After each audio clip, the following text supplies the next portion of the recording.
D'abord, le fait d'équiper la commune d'un marché moderne, c'est quelque chose qui est utile, qui va contribuer à la fructification de l'activité économique dans cette localité. Et ce qui est intéressant, c'est que d'abord au niveau de la sécurisation des personnes, les marchés auparavant se tenaient le long de l'artère principale.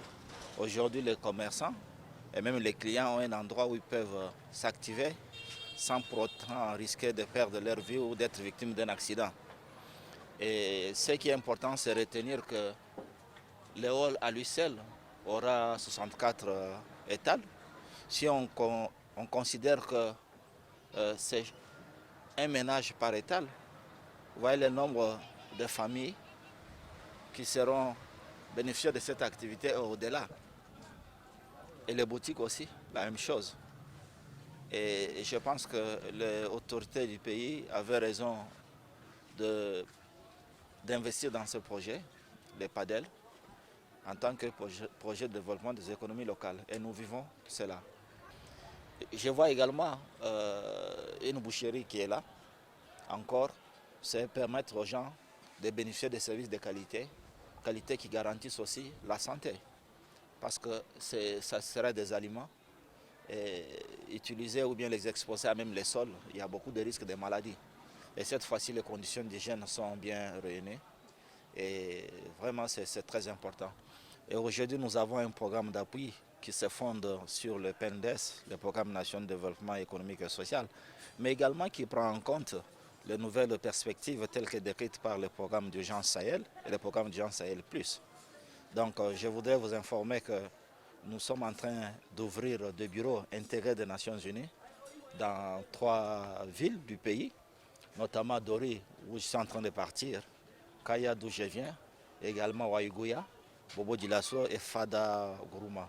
Cela veut dire qu'autour de ces villes, on va constituer des hubs qui nous permettent de pouvoir couvrir un certain nombre de villes, un rayon en termes de kilomètres et couvrir des villes et des populations. Et nous voulons vraiment continuer notre appui aux côtés du Burkina et aux côtés du peuple burkinabé. L'infrastructure est moderne, permettait d'abord aux filles et fils de la région du Sahel de travailler dans de bonnes conditions.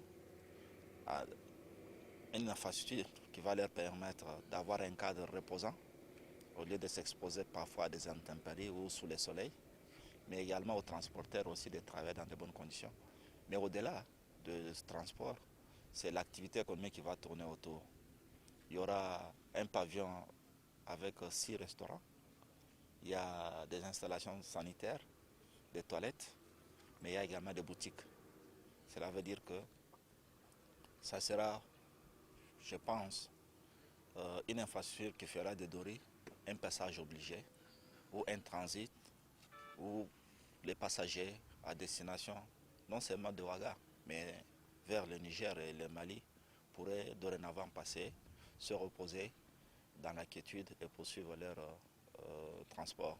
Et, je pense que c'est quelque chose qui va contribuer à transformer la ville parce que c'est une infrastructure avec des services professionnels qui vont avec.